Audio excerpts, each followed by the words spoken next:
నమస్తే, welcome to great Andhra. మనతో పాటు ఉన్నారు సీనియర్ పొలిటికల్ అనలిస్ట్ జిఆర్ మహర్షి గారు. నమస్తే సార్. నమస్తే అమ్మా. సార్, మనం ఈరోజు కడప నియోజకవర్గం గురించి మాట్లాడుకుందాం. ఇది లోక్సభ విషయానికి వస్తే కనుక ఇది చాలా కీలకమైనది. ఎందుకంటే అక్కడ నుంచి అవినాష్ రెడ్డి గారు అలాగే షర్మిల ఇద్దరు తలపడబోతున్నారు. ఒక అంశం కూడా ఉంది కాబట్టి అది మరి ఎలా చూపిస్తుంది రిజల్ట్ అనేది ఇక్కడ ఆ ఉత్సుకత చాలా మందిలో నెలకొల్పింది. ఇంకా మిగతా అసెంబ్లీ నియోజకవర్గాల్లో కూడా బలాబలాలు అవి ఎలా ఉన్నాయి? కడప అనేది ఎప్పుడు కూడా మునుపు కాంగ్రెస్కి వైఎస్ రాజశేఖర రెడ్డి గారు ఉన్నప్పుడు, ఇప్పుడు వైసీపీకి ఎడ్జ్ ఉంటుంది. అది చాలా మామూలుగా ఎవరికైనా అర్థమయ్యే విషయం. కాకపోతే ఇప్పుడు కడపలో పోటీ కొంత రసవత్తరంగా ఉండడానికి, కొంత దాని గురించి ఎక్కువ మాట్లాడడానికి కారణం ఏమిటంటే అక్క తమ్ముడు పోటీ పడుతున్నారు. స్వయంగా షర్మిల గారికి అవినాష్ రెడ్డి తమ్ముడే కదా. కాబట్టి అక్కా తమ్ముళ్ళ పోటీ, పైగా వివేకానంద రెడ్డి గారి హత్య కేసు అనే ఒక కీలకమైన విషయాన్ని ఆధారంగా ఆయన్ని అవినాష్ రెడ్డి గారిని పాయింట్అవుట్ చేస్తూ వీళ్ళు ప్రచారం చేస్తున్నారు, సునీత గారు కానీ షర్మిల గారు కానీ. అందువల్ల అది ఫోకస్డ్గా అయ్యింది. కానీ యాక్చువల్గా అక్కడ ఉన్న నియోజకవర్గాల్లో బలాబలాలు ఇవన్నీ చూస్తే ఏమిటంటే వైసీపీకే ఎడ్జ్ ఉంటుందనేది ఎవరైనా క్లియర్గా చెప్పేయచ్చు. ఎందుకంటే ఏదైనా అద్భుతం జరిగితే తప్ప కడపలో షర్మిల గారు గెలిచే అవకాశము ఇప్పటికైతే లేదు. ఎందుకంటే లాస్ట్ టైం 3,80,000 తేడాతో గెలిచారు, ఆయన మెజారిటీతో గెలిచారు అవినాష్ రెడ్డి గారు. కాబట్టి ఆమె మహా అయితే అవినాష్ రెడ్డి అంటే వైసీపీ వ్యతిరేక ఓటు కొంత చీల్చుకుంటారేమో. అక్కడ టీడీపీ ఏమిటంటే అది ఫ్రెండ్లీ పోటీ అని చెప్పలేని పరిస్థితి. భూపేష్ రెడ్డి గారు సీరియస్గా అక్కడ పోటీ చేస్తున్నారా, లేక షర్మిల గారికి టీడీపీ ఒకవేళ అండర్ కరెంట్గా మద్దతు ఇస్తున్నారా అనేది క్లారిటీ లేదు. పోను భూపేష్ రెడ్డి గారు పూర్తిగా సైడ్ అయిపోయి, అంటే షర్మిల గారిని వర్సెస్ అవినాష్ రెడ్డి పెడతారా అనేది తెలియదు.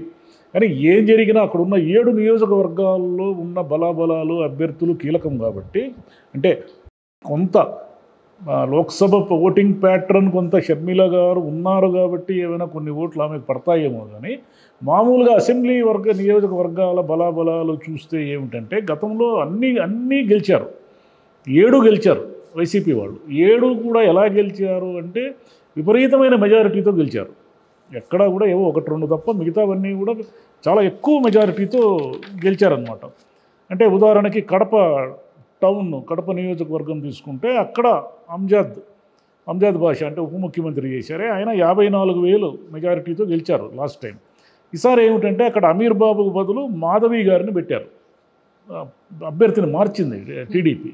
అంటే టీడీపీ బాగా బలంగా ఉన్నప్పుడు ఏవో ఒక 2-3 సార్లు గెలిచినట్టుగా గుర్తు. ఎందుకంటే ఒకసారి రామ్మోహన్ రెడ్డి గారు గెలిచారు, తర్వాత రామచంద్రయ్య గారు గెలిచారు, ఆ తర్వాత ఖలీల్ బాషా అనే ఆయన్ని ఒక 2 సార్లు గెలిపించారు. టీడీపీకి కడపలో 3-4 సార్లు గెలిచిన చరిత్ర ఉంది. అయితే ఎప్పుడైతే వైసీపీ వచ్చేసిందో అప్పటి నుంచి కూడా కడపలో టీడీపీ బలం పడిపోతూ వచ్చింది.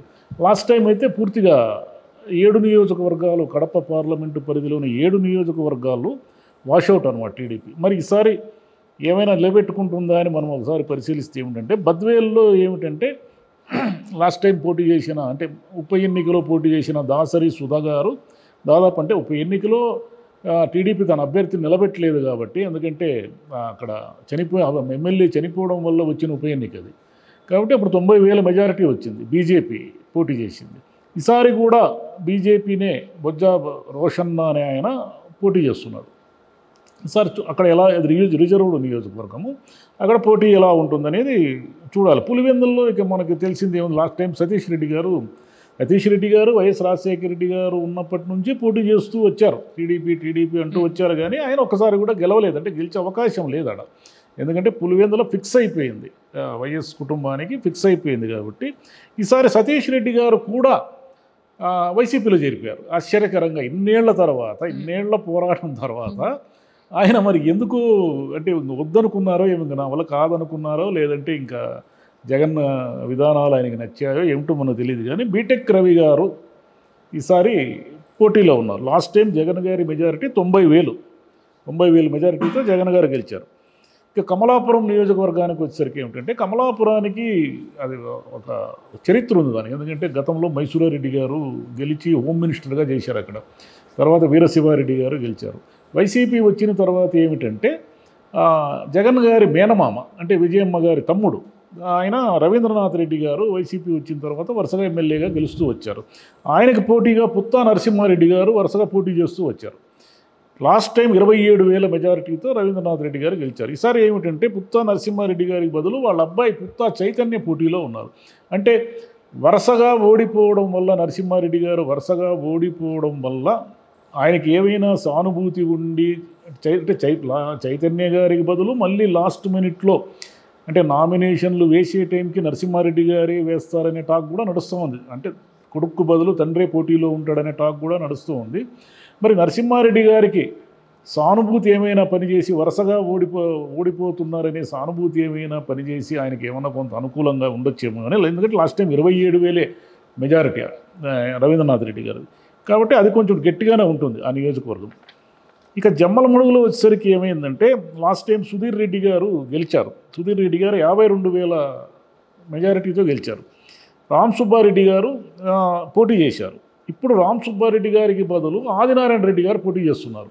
ఆదినారాయణ రెడ్డి గారు ఏమిటంటే గతంలో వైసీపీలో ఉండి తర్వాత టీడీపీలో చేరి మినిస్టర్ అయ్యారు. ఆయన చీలిక మనకు వైసీపీ చీలిపోయింది కదా, అప్పుడు పార్టీ 23 మంది చీలిపోయినప్పుడు మినిస్టర్ అయ్యారు. అదేవిధంగా లాస్ట్ టైం అవినాష్ రెడ్డికి వ్యతిరేకంగా అంటే టీడీపీ తరఫున పోటీ చేశారు ఆయన ఆదినారాయణ రెడ్డి గారు. ఆదినారాయణ రెడ్డి గారు ఎప్పుడైతే వైసీపీ గవర్నమెంట్ వచ్చిందో అప్పుడు ఆయన కారణాలు ఏమైతేనేమి బీజేపీలో చేరిపోయారు. బీజేపీలో చేరిపోయి అక్కడ బీజేపీలోనే ఉంటూ ఇప్పుడు బీజేపీ పొత్తులో భాగంగా జమ్మలమడుగు ఆదినారాయణ రెడ్డి గారు పోటీ చేస్తున్నారు. ఆదినారాయణ రెడ్డి గారు పోటీ చేయడంతో రామ్ సుబ్బారెడ్డి గారు రెబెల్ అయిపోయి ఇప్పుడు ఆయన వైసీపీ తరఫున పనిచేస్తున్నారు. సుధీర్ రెడ్డి గారే మళ్ళీ ఈసారి కూడా పోటీలో ఉన్నారు. మా ఆదినారాయణ రెడ్డి గారు బీజేపీ అంటే జమ్మలమడుగులో బీజేపీకి అంటూ ఏమీ బలం లేదు, కానీ బీజేపీ ఆదినారాయణ రెడ్డి గారి బలమే బీజేపీ బలంగా తీసుకోవాలి అక్కడ. ఎందుకంటే ఆదినారాయణ రెడ్డి ఆయన ముందు పాతకాలం వాళ్ళ కుటుంబానికే రాజకీయ చరిత్ర ఉంది కాబట్టి ఆయనకున్న సొంత బలం ఉందే, సొంత బలంతో ఆయన పోటీ పడుతున్నాడు. సరే ఈసారి సుధీర్ రెడ్డి గారికి మరి ఎలా ఉంటుంది అవకాశం అనేది చూడాలి. అంటే కడప పార్లమెంటు పరిధిలో 2 బీజేపీ సీట్లు ఉన్నాయి. 2 బీజేపీ సీట్లలో మరి వాళ్ళు ఏమి గెలుస్తారనేది చూడాలి. పొద్దుటూరు ఒకటి టఫ్. పొద్దుటూరు ఎందుకు టఫ్ అంటే రాంప్రసాద్ రెడ్డి గారు లాస్ట్ టైం 43,000 ఓట్ల మెజారిటీతో గెలిచినారు లింగారెడ్డి గారి మీద. కానీ ఈసారి ఆయన చాలా గట్టి క్యాండిడేట్ని ఎదుర్కోబోతున్నారు. వరదరాజుల రెడ్డి గారు గతంలో వరుసగా గెలిచిన చరిత్ర ఉంది ఆయనకి. వరదరాజుల రెడ్డి గారు ఆయన వయోవృద్ధులు, చాలాసార్లు పొద్దుటూరు ఎమ్మెల్యేగా పనిచేశారు. టీడీపీ కాంగ్రెస్ 2 పార్టీల్లోనూ పనిచేశారు ఆయన. కాబట్టి ఆయన చాలా గట్టి క్యాండిడేట్ కాబట్టి ఈసారి పొద్దుటూరు గట్టిగా ఉంటుంది పోటీ. వరదరాజుల రెడ్డి గారు సీనియరు, ఆయన తలపండిన నేత కాబట్టి గట్టిగా పోటీ ఉంటుంది రాంప్రసాద్ రెడ్డి గారికి, అందులో నో డౌట్. ఇక మైదుకూరుకు వచ్చేసరికి ఏమిటంటే మళ్ళీ లాస్ట్ టైం టీడీపీ తరఫున పోటీ చేసిన సుధాకర్ యాదవ్ గారు, రఘురామరెడ్డి గారు తలపడుతున్నారు. లాస్ట్ టైము వాళ్ళకి 29,000 మెజారిటీతో గెలిచారు ఆయన రఘురామరెడ్డి గారు. రఘురామరెడ్డి గారు పాత ఆయన ఓల్డ్, అంటే ఆయనకి డిఎల్ రవీంద్రారెడ్డి గారికి ఎప్పుడు ఫైట్ పడేది. డిఎల్ రవీంద్రారెడ్డి గారు కాంగ్రెస్లో ఉండేవాళ్ళు, రఘురామరెడ్డి గారు తెలుగుదేశంలో ఉండేవాళ్ళు. వైసీపీ వచ్చిన తర్వాత ఆయన షిఫ్ట్ అయ్యారు, వైసీపీకి షిఫ్ట్ అయ్యారు. ఈ మైదుకూరు అనేది కూడా చాలా గట్టి నియోజకవర్గమే. అయితే సుధాకర్ యాదవ్కి ఈసారి అంటే ఆయన కూడా వరుసగా ఓడిపోతున్నాడు కాబట్టి మళ్ళీ ఈసారి ఏమైనా ఆయనకి సానుభూతి ఏమైనా పనిచేస్తుందా లేదా మళ్ళీ రఘురామరెడ్డి వైపే ఉంటుందా అనేది తెలియదు. కానీ కడప లోక్సభ నియోజకవర్గ పరిధిలో ఒక ప్రొద్దుటూరు కొంచెం గట్టిగా ఫైట్ ఉంటుంది, జమ్మలమడుగు ఫైట్ ఉంటుంది, మైదుకూరు కూడా ఉండే అవకాశం ఉంది. కానీ మిగిలినవన్నీ కూడా వైసీపీ వైపే ఎడ్జ్ ఉంది ఇప్పుడు వరకు పరిస్థితి చూస్తే. ఇక పార్లమెంట్ అభ్యర్థి అవినాష్ రెడ్డికి ఏ లెక్కను చూసినా ఎడ్జ్ ఉందని మనం అనుకోవాలి. ఎందుకంటే షర్మిల గారు గట్టిగా పోటీ తగిలినా కూడా ఆమె ఓట్లు ఏదైనా చీల్చుకుంటారేమో కానీ ఆమె గెలుపు ప్రాతిపదికగా వైఎస్ రాజశేఖర రెడ్డి గారి కుమార్తెగా ఆమె కొన్ని ఓట్లు పడడం వాస్తవమే. కానీ కాంగ్రెస్ని అక్కడ ఎక్కువ అంటే ఎంతో కొంత ఓటింగ్ ఇక్కడ పెద్దగా అసెంబ్లీ నియోజకవర్గాల్లో వాళ్ళ అభ్యర్థులు ఎవరికి బలం లేదు కాబట్టి ఏమి వేసినా షర్మిల గారిని చూసి వేయాలి. కాబట్టి కొన్ని ఓట్లు అయితే ఆమెకు వస్తాయి. అయితే గెలుపు అనేది దాదాపుగా మనం అసాధ్యమని చెప్పుకోవాలి. ఓకే, ఓవరాల్గా జగన్ గారు ఆయన నియోజకవర్గంతో పాటు కడప కూడా ఆయన ప్రతిష్టాత్మకంగా ఖచ్చితంగా తీసుకుంటారు కాబట్టి దీని మీద కూడా అంతే దృష్టి పెడతారు. ఆయన సొంతం కదా. కడప లోక్సభ అనేది ఎప్పటి నుంచి, ఎప్పుడో ఒక్కసారి తెలుగుదేశము దేవిరెడ్డి నరసింహారెడ్డి గారు గెలిచారు, 85లోనేమో గెలిచారు. ఆ తర్వాత రాజశేఖర రెడ్డి గారిని ఒక్క ఎన్నికలో మెజారిటీ బాగా తగ్గించి దాదాపుగా ఆయన్ని ఓటమి దిశగా తీసుకెళ్లారు తెలుగుదేశం హయాంలో. అది ఒక్కటి తప్ప మిగతా అన్ని రకాలుగా, అంటే వివేకానంద రెడ్డి గారు గెలిచినప్పుడు కావచ్చు, జగన్ గారు గెలిచినప్పుడు కావచ్చు, నిన్న మొన్న ఎన్నికల్లో అవినాష్ రెడ్డి గారు గెలిచినప్పుడు కావచ్చు, ఏ లెక్కన చూసినా కూడా కడప అనేది వైసీపీ కంచుకోటు కింద లెక్క. కాబట్టి అక్కడ 1-2 నియోజకవర్గాల్లో ఏదైనా గ్యాంబ్లింగ్ నడవచ్చు, కానీ ముఖ్యంగా పొదుటూరు వరదరాజుల రెడ్డి గారు ఉన్నారు కాబట్టి అక్కడ కొంచెం గట్టిగా ఉంటుంది. ఇక మిగతావన్నీ వైసీపీ వైపునే ఉన్నట్టు లెక్క. Okay sir. సో ఓవరాల్గా చూస్తే కడపలో వైసీపీకి ఎడ్జ్ ఎక్కువ ఉంది. వైసీపీ లాస్ట్ టైం ఇంకా ఎక్కువ ఉంది, ఇప్పుడు కొంచెం లాస్ట్ టైం 7 నియోజకవర్గాలు తీసేసుకున్నారు.